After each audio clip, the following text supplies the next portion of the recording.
اعوذ بالله من الشیطان الرجیم بسم الله الرحمن الرحیم. درانو کتونکو زه مجاهد الرحمن ستاسو عوامي نیشنل پارټي ارباب عثمان صاحب مونږ سره ولاړ دی. آی سره به مونږ خبرې اترې کوو. مونږ سره اوسئ. السلام علیکم. ډېره مهرباني مجاهد خان. السلام علیکم. سرجي ستاسو ډېره مننه چې مونږ له ټایم راکړو. سرجي ما داسې ویلې چې لکه الیکشن هلې ځلې روانې دي په خپله حلقه باندې ستاسو دې ټایم کې پوزیشن څنګه روان دی؟ دا خو مجاهد خان تاسو حلقې ورونه هر یو کینډیډیټ زما خیال تاسو وایي چې ډېر ښه پوزیشن روان دی، خو که تاسو آسې ماضي کې ګورئ نو دا زموږ خپل خلک دي، زموږ ډېر ښه سټرانګ حلقه ده او ډېر زبردست پوزیشن روان دی. سرجي که تاسو وګورئ که نه عوامي نیشنل پارټي پوزیشن چې دی لکه یو حساب سره ډېر زیات کمره لاړو، دا څه وجه کیدی شي؟ مجاهد خان که تاسو د عوامي نیشنل پارټي تاریخ وګورئ نو هغې کې که لرې نه ځو نو د تېرو 10 کالو 2 الیکشنې وګورئ نو هغې کې مونږ بالکل دیوار سره لګېدلي یو، مونږ باندې دماکې شوې وې، زموږ خلاف یو ماحول او هوا او یو پوره نظام راوتی و او بل دا لیول پلینګ فیلډ چې اوس کم خلک خبرې کوي 10 کالو کې هغه لیول پلینګ فیلډ حقیقي معنو کې هغه مونږ نه اخیستلی شوی و، مونږ بالکل یو طرف ته شوي یو 13 کې او 18 کې چې بیا تاسو کم الیکشن وګورئ نو هغې کې ټول ته دا پته ده او زه اکثر خلکو ته دا خبره کوم چې تاسو دې کې چې ټول نه زیات نقصان چې کم خلکو دا فیصلې کړي دي هغې ته شوي دي چې بیلټ یې وګورئ عدالت کې اوس هم پروت دي چې آیا دوی د پخپله دا ووټونه میلاو شوي وو که دوی له دا ووټونه اچولې شوي دي. نو په دې لحاظ باندې که تاسو یو پښتونخوا کې زه به دا ګڼم چې که هغه د پی ټي آی ورکر دی که د بل پارټۍ ورکر دی د پښتونخوا ته او د پښتونخوا عوامو ته ډېر زیات سیټ بیک نقصان دي شنو کې میلاو شوی دی. او بله خبره که زمونږ اوس ګراف اوچت شوی دی خدای شکر دی چې مونږ د نورو خلکو سپورټ یا چاته دا نه وي چې مونږ ته فیلډ برابر کی یا مونږ له هوا د خلک وایي چپه دی راشي، مونږ د خیر خپل ډېر ښه زمونږ دلته یو پارټۍ کې کینډیډیټس دي ډېر مضبوط دي، عوامي خلک دي، پارټي هم همیشه ترجمانی کړې ده چې کم پښتنو او پښتونخوا سره د پاکستان ضرورت دی. او دې مد کې که تاسو دې الیکشن کې وګورئ نو بیا مونږ ته چې ټولو نه اول مونږ خپل منشور هم ورکړی و چې مونږ میدان کې یو، مونږ ته د خلکو احساس دی هغې ضرورت هغې د مسایلو او نه صرف د مسایلو بلکې هغې د سلوشنز لپاره هم، او دا به وجهي چې کم ایجنډې سره مونږ راغلي یو او کم عوامي سطح باندې چې ډېر افسوس خبره ده چې دا اوس 2024 کې پښتونخوا کې خلک دا مطالبه کوي چې مونږ ته عوامي کینډیډیټس پکار دي باندې چې کم یو غیر جانبدار خبر هم ده نو هغې وجوهات په وجه زه به دا ګڼم چې بالکل عوامي نیشنل پارټي پوزیشن سټرانګ دی او انشاءالله دا الیکشن کې ډېر ښه ریزلټ به هم راځي او دا د پښتونخوا ټولو چې چېرته هم زموږ ملګري زه به دا ګڼم چې اوس هم ستاسو په وثوق باندې دا میسج ورکوم چې تاسو خپل معلومات وکړئ، ښه خپل تحقیقات وکړئ او فیصله ځان له کوئ، نو که هغه کوي نو دې کې بیا پارټي ته خپل مینډیټ به میلاوي. سرجي که تاسو چېرته په اقتدار کې رالی او اسمبلی کې کېناستئ نو ستاسو به چې دی فرسټ اقدامات پسې جي عوامو دپاره؟ مجاهد خان زما خو دا خیال وکړه دا سوال تاسو ما نه 15 کاله مخکې کړی نو ما به تاسو ته ویلي وو چې یاره زه به هیلث کې به ریفارمز راوړم، ایجوکیشن کې به راوړم، خاص کر زموږ اوړه چې ډېره ګراني غټه مسله ده بجلي کې به کېږي. اوس مسله دا راځي چې کم خزانه مونږ ورته کم زمونږ تنخواګانې وې پنشن و هغه خلکو ته به میلاوېدو نو اوس خو مونږ هغه شونو بندوبست به ول کوو. دا یو تلخ حقیقت دی خو دې سره مسله هم ډېره لویه ده خو د دې هم مونږ بندوبست کړی هم دی او کوو به هم انشاءالله. او چې بیا کله دا موقع راته میلو شي او مینډیټ راته میلو شي ورسره اختیار که میلاویږي نو بالکل زمونږ اولین ترجیحاتو کې به 18ویں ترمیم نه پس مونږ ورته وسایل ورکړي دي صوبې ته، نو هغې کې سره فهرست ستاسو زراعت راځي او زراعتو په ذریعه مونږ فوکس بدای چې دا اوړه دانه لوی چې کم ګرانی ده او مونږ سره چې کم وسایل دي نو زه دا ګڼم چې کله وس راته میلو شي ډسکریشن ملوشي نو هغه مونږ خپل وسایلو په ذریعہ کوشش پدا کوو کې دیم شي ان شاء الله چې کال کې دنه دا ریټ دی نیم کو دویم سر جی لس کاله چې د پاکستان تحریک انصاف حکومت وکړلو طرف ته ګیس طرف ته 70 جی ورنکا تاسو چې څومره امیدواران ولاړ دي د اوس نه دا خبره کوي چې موږ به بجلی باندې یعنی ایکشن کوو دې نه علاوه ګیس باندې به موږ نظرثاني کوو د پاکستان تحریک انصاف چې دی په دې لسو کالو کې ولې په دې باندې ترجیح ورنکړه جی دا خو بکار دی چې تاسو پاکستان تحریک انصاف نه پوښتنه وکړئ او بیا بالکل بکار دی چې دینه د دې شي تاسو مکړی شي چې دی ته لس کال تسلسل کې اغم پرامن ماحول کې چې هغه د پاره مونږ قرباني ورکړې او بل د دې خو مخالفت ما دین نه 15 کال مخکې چې کله د دې صوبایي او وفاقي حکومت او چې کم فیصله کرنٹ اکاؤنٹ ډیفیسټ مات کې دا خبره بلې وده شي خو دی کولو نو بای چای د دې چې تاسو خپل امپورټس کموي نو ایکسپورټ زیات کوي ایکسپورټ زیاتو لپاره تاسو بنیادی چې کم انپورټ دین واغه بجلی او ګیس دی او بجلی او ګیس کې مونږ ته د بجلی کا خبره کوو نو آی کې پروډکشن مسله نه ده مونږ ته د بجلی د رسولو یا د بجلی په ډیر راغلی ده چې په خبر کې مونږ یا پښتونخوا کې پیسکو لحاظ باندې خبره کوو او مونږه باقاعده ما په خپل ورته درې سلور میاشتې مخکې پوره مطالبات خيو چې زه د دې د کتابونو اډیټ کول غواړم کتابونه عوامو یو حق دی چې هغه د ورته کولو کې او بیا چې کله مونږ ته پته ولګي نو کندین زموږ ریټ 55 یا 60 روپے فی یونټ دی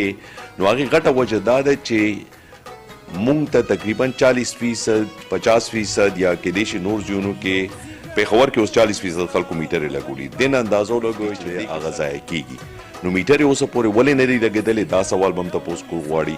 بل خبره دی کې دا راشي چې اساسو کم حکومتي محکمې دي او ادارې دي څنګه پی آی ای شو سټیل مل شو حکومت دا کار نه چې هغه محکمې یا ادارې بچلي هغه کار دی چې هغه یو ماحول باور کوي چې هغه کې کمپنیانه او محکمې او داسې کم بجلی او ګیس او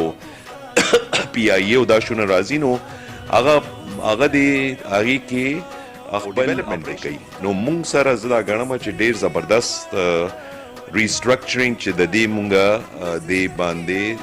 نظرثاني کو او د پیسکو نظام د بدل کو داسې بدل کو چې یو خو کتا سو نن میټر لګوي نو شپږ میاشتې پس تاسو پاسې به بل راځي دا ولې دی یو غریب سره میاشتې نشي ورکولې دویم تاسو لاین لاس کیږي نو لاین لاس په دې کېږي چې تاسو د تارونو نظام گریډ سیستم بالکل ابسلیټ یا زوړ دی هغه به نوې کول بغواړي او 2024 کې تاسو سره ډیر داسې شونه سمارټ میټرینګ ما سره زوړ شو وسایل شته چې کاغه تاسو لګوي نو نه صرف خلکو ته بجلی به ارزانه به ملاويږي اوس د غلا خبره تاسو کوم ک غلا میټر تاسو 40 نه 80% تک او ریټ چې نیم کې نو تاسو ماغه پیسې به ملاويږي نو دا نظام ټکی دی شو دا نظام کوم ټیکو فعال طریقې باندې مستقل سطح باندې نو آغا وفاق چونکه دا محکمه غي سره راځي خو وفاق بیا مونږ سره صوبایي سطح باندې کا کوارډینیشن وکي نو دې کې ټول د بفایدې او فائدہ هم داسي چې مستدا راځي مونږ همیشه قرضې مالو کلیکشن چې دی هغه د قرضو د لپاره د تخو کارخانه انډستری نشته نو هغه تاسو بیا پټرول ګیس ډیزل بجلی دي شونو باندې ټیکسونه لګوي او پیسې ما ایم اف ته دانه نه ملاويږي نو مونږ چې دا بجلی نظام وګورئ کدا ټیکونو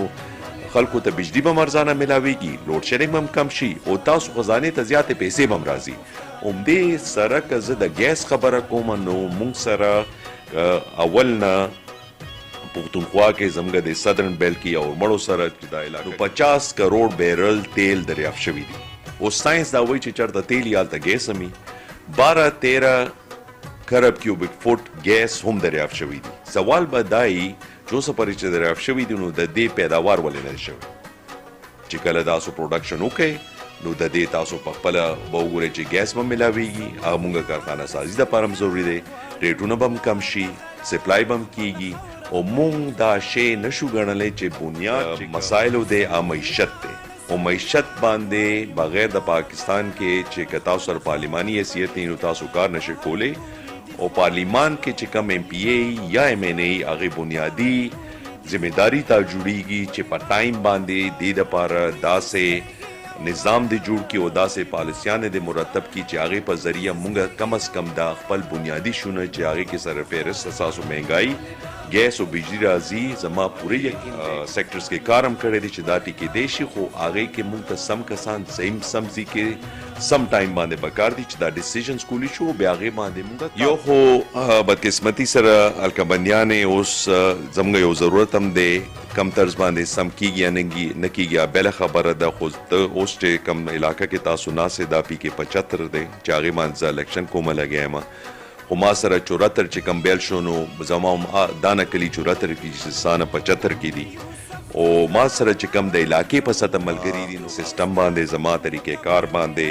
او څنګه چې زما خلکو سره تعلق دی او خاص کر زلمو چې کم ضرورت دی سره دا کم زلمی دي هغه پوی دي سوچ تحقیقات دلایلو نه پس خپل فیصلې کوي چې هغه د هر یو زلمی یو ضرورت دی زه د هر یو پارټۍ زلمی ته دا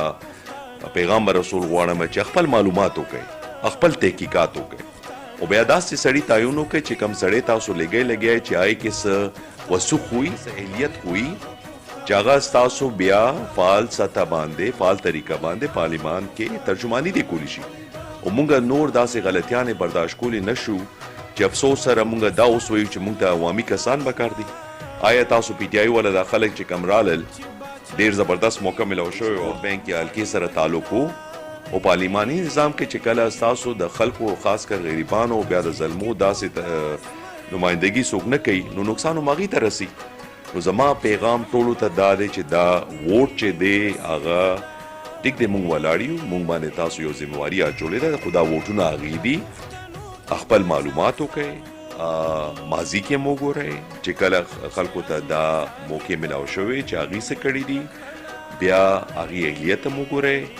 زه همیشه خلکو ته دا دعوت ورکوم چې تاسو دا سوالونه رانه کوئ چې راشئ ما نه هم تپوسونه وکړئ نورو نه هم وکړئ زه خو دا هم ګڼم چې دلته موږ سره چینل دي او تاسو څنګه کوئ نو 2-3 کینډیډیټ کې نه وئ او بیا هغې نه تپوس وکړئ خو ډېره اسانه خبره ده چې یا چا باندې الزامات لګول چې هغې نه دي کړي یا دې نه دي کړي خو دا مسایل اول چې کله خلکو ته موقع ملو شوی هغې څنګه حل کړي دي او بیا که تاسو هم مسایل شته نو هغې دپاره ستاسو څه سټراټیجیز دي یا څه ما تاسو ته ویلو چې دلته کله پورې یو سم الیکشن چې هغې کې عوام خپل د نمایندګانو تعین کولی شي نه کیږي نو دا نقصان بیا ټولو ته رسي ټولو ته دا نقصان رسي زه صرف دا وایم چې مونږ ته دلته بکار دی چې غیر جانبدار منصفانه طریقې باندې الیکشن دی وکړي دا د پریدي چې هغې خپلې فیصلې دی کوي او چې کله عوامو زموږ عوام ډېر ښه دي ډېر پوه دي هغې خپل فیصلې کولو صلاحیت لري چې هغه کله وکړي نو بیا عوامي نمایندې به راځي او دا به کار دی چې اوس موږ ډېر وروسته پاتې شو خپل فیصلو په وجه باندې بنګلادیش نو هم که هغه تفصیلا تاسو خبره کوئ نورم علاقایي سطح باندې نو زه دا ګڼم چې هغې یو غټ وجه دا ده چې مونږ د الیکشن اوسه پورې ترتیب او چې کم د پاکستانی عوام ضرورت دی هغې باندې نو مونږ دا غواړو چې الیکشن اوس خو کېږي لګیا دی الیکشن زموږ ضرورت دی الیکشن د عوامو ضرورت دی چې نگران حکومت کم پورې ناست وي نو هغې ډسکریشن یا اختیار شته نه ورسره پاور شته چې زموږ دا مسایل دی کولی شي نو هغه ضرورت دی او بیا چې کم سطح باندې عوام یو آزادانه الیکشن دی وشي او عوامو کم فیصله هغه ټول دی ومني او بیا هغې دې سپورټ کوي خو شرط ورکې دا دی چې عوام پرېږدي چې هغې خپل فیصله دی وکړي